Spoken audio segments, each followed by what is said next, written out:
Shalom, soyez bénis encore ce jour, que la grâce, la paix de Dieu vous soit multipliée dans tous les aspects de vos vies. Bienvenue à Vie Glorieuse. Et en ce jour, vous savez, il arrive qu'on est des fois dans certains problèmes. On rencontre beaucoup de problèmes ou par exemple des fois on est dans des problèmes, si je veux dire selon nos jargons, des fois on est dans des problèmes un peu très bizarres.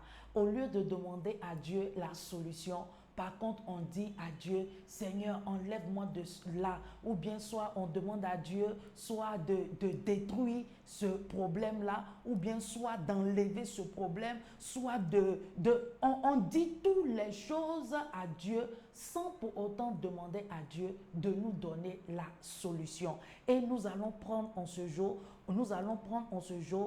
Acte 4, le verset 23. On voit dans la vie de Pierre et Jean que Pierre et Jean sont allés par exemple pour aller évangéliser. Ils étaient en train de parler de la part de Dieu. Ils sont allés, ils ont évangélisé, ils ont parlé. Et quand ils ont fini de parler de la part de Dieu, la Bible nous dit quoi dans le verset 1? La Bible nous dit que quand ils ont fini d'évangéliser, les prophètes les mis en prison. Ils les ont mis en prison à cause de quoi? Parce qu'ils ont eu à guérir un paralytique. Quand ils ont guéri le paralytique, eux, ils ont vu ça comme si c'était un affront parce que eux, ils faisaient toutes les choses selon la loi. Donc, on les a mis en prison. Et quand ils les ont mis en prison, la Bible déclare que quoi? Que le lendemain, ils ont eu, par exemple, à voir dans le verset 5, la Bible déclare que le lendemain, le chef du peuple des anciens et des spécialistes de la loi se rassemblait à Jérusalem avec le grand prêtre, avec Anne, Caïphe, Jean et Alexandre. Donc, quand ils se sont rassemblés, la Bible déclare que quoi? Avec tout ce qu'ils ont dit, à la fin, il leur a dit quoi? Que on les défendait, il les défend dans le verset 17, nous les défendons avec menace de parler désormais à qui que ce soit en ce nom-là. Parce que quoi? Ils étaient en train de parler de la part de Jésus-Christ. Ils étaient en train de parler de celui-là même qui est mort et ressuscité. Donc, les prêtres et Caïphe ont dit quoi?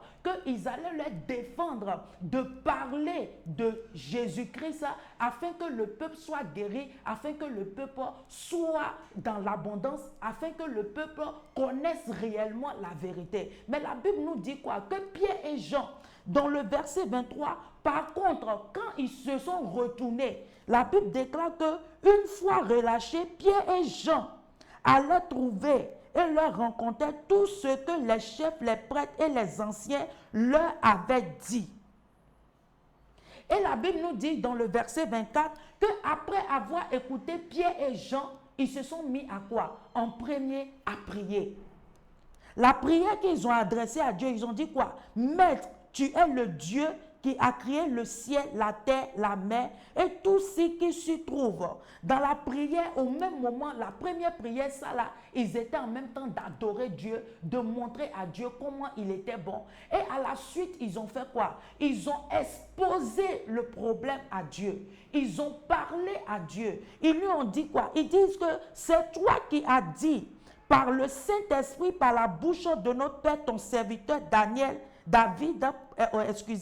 pourquoi cette agitation parmi les nations et les préoccupations dépourvues de sens parmi les peuples?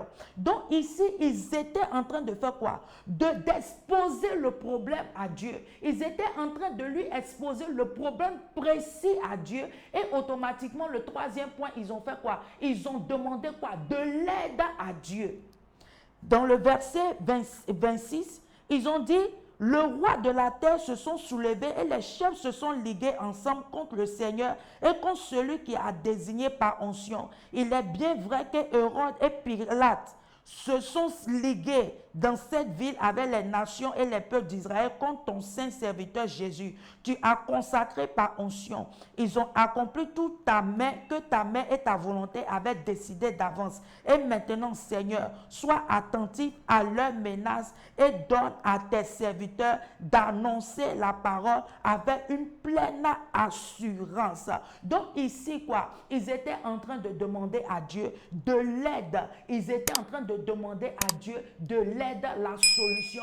Ils n'ont pas demandé à Dieu de briser le problème. Ils n'ont pas demandé à Dieu de supprimer le problème. Ils n'ont pas dit à Dieu d'ôter le problème. Mais par contre, ils ont demandé à Dieu quoi? De pouvoir les aider et de pouvoir surmonter ce problème-là. Donc, en ce jour, j'aimerais exhorter tout un chacun. Il est important que quand on se retrouve devant certaines situations qui, par exemple, nous amènent, par exemple, dans des prisons, ou bien soit pas forcément dans les prisons, que ce soit physique ou bien spirituel, mais dans des situations où on ne sait pas où mettre la tête. Mais il est important qu'on soit comme quoi? Comme Pierre et Jean, avec ces personnes, les autres apôtres, à aller devant le Seigneur et de pouvoir quoi? Lui demander quoi? De l'aide en un, de un et de deux. Le premier, nous lui soumettons le problème dans lequel nous sommes. Tu lui soumets le problème. Seigneur, j'ai problème de tel papier. Seigneur, j'ai problème de telle chose. Éternel, permets, Seigneur, que tu me donnes de l'aide. Éternel, envoie-moi des aides de telle sorte que je puisse, par exemple, pouvoir résoudre ce problème-là. Et le deuxième point, on lui quoi? On lui demande de l'aide. Je vous donne un exemple. Par exemple, quand tu vas faire tes papiers, et par exemple, quand tu vas dans l'administration, et quand tu vas faire tes papiers, par exemple, quand il y a un problème, tu vas dans un autre bureau et le bureau te dit quoi? Que voilà, il y a tel papier qui manque, il y a tel papier, il y a telle chose qui manque, il y a telle chose qui manque. Pourquoi? Pour que tu puisses à la fin obtenir ce que tu veux. Donc, il est important que nous aussi, nous soyons des personnes qui soient conscients que de la même manière que l'administration ou bien certaines administrations fonctionnent, c'est de cette même manière aussi que nos dieux aussi fonctionnent. Nous devons aller vers lui. Devant les situations que nous trouvons ou bien nous rencontrons chaque jour, il est important que nous lui demandons quoi? La solution. Et le Seigneur va te donner cette solution-là au nom de Jésus-Christ et il te donnera encore quoi? Le courage de pouvoir surmonter ce problème, le courage de pouvoir être au-dessus de ces choses, de pouvoir faire au-delà de ce problème et d'être au-dessus, de pouvoir dominer, de pouvoir surpasser ce problème-là. Donc, il est important en ce jour que tu sois une personne qui demande la solution à Dieu. Dans quoi? La prière. La prière, il est important que tu demandes la solution à Dieu dans la prière. Et tu vas incliner ce matin, tu vas dire au Seigneur, Éternel, donne-moi ce courage, donne-moi cette grâce-là. De la même manière que Pierre et Jean, malgré qu'ils ont parlé de toi et ils se sont retrouvés en prison, mais quand ils sont ressortis, ils n'ont pas perdu de courage, ils n'étaient pas démobilisés, ils n'étaient pas dans l'insouciance, mais ils avaient quoi? Ils avaient la confiance en toi. Éternel, donne-moi cette même confiance, donne-moi cette même grâce, donne-moi cette même faveur, donne-moi, Seigneur, oh papa, cette même sagesse, donne-moi ce même encouragement, de telle sorte que, Seigneur, quand je me retrouve devant certaines situations, je sache, Seigneur, que tu es le Dieu suprême, l'alpha et l'oméga, le premier et le dernier. Merci, Éternel, pour le courage que tu me donnes et la solution que tu donnes à tous mes problèmes, au nom de Jésus-Christ. Et si tu es là en ce jour, tu ne connais pas le Seigneur en tant que ton Seigneur sauveur personnel, j'aimerais te dire de choisir la bonne part. Pierre et Jean ont choisi la bonne part. J'ai choisi la bonne part. Et il y a plein de personnes qui ont choisi la bonne part. Et si tu es prêt en ce jour, tu vas incliner ta tête et tu vas répéter après moi. Tu vas dire, Seigneur Jésus, je viens à toi tel que je suis. Je sais que je suis un pécheur. Pardonne-moi de tous mes péchés. Éternel, pardonne-moi, Seigneur, pour tous les vols. Pardonne-moi pour toutes sortes de mensonges. Pardonne-moi pour toutes sortes de cupidités. Pardonne-moi pour toutes sortes de transgressions. Éternel, j'invoque ton sang pour me laver, ton sang pour me purifier en ce jour. Éternel, merci pour ton sang qui me lave, qui me purifie en ce jour. Au nom de Jésus-Christ que j'ai prié. Merci Éternel de faire de moi une nouvelle créature. Je t'accepte comme mon Seigneur et Sauveur personnel. Au nom de Jésus-Christ que nous avons prié. Si tu as fait cette prière, sache que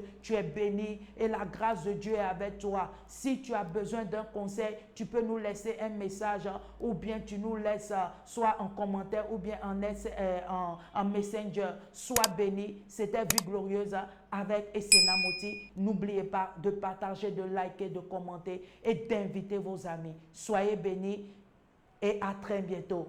Bye bye. Plume d'une star à une autre, un livre à avoir absolument. Plume d'une star à une autre est disponible sur notre site web essenamotiministries.com et dans toutes vos librairies. Contact 07 08 84 59 01 05 05 40 92 73.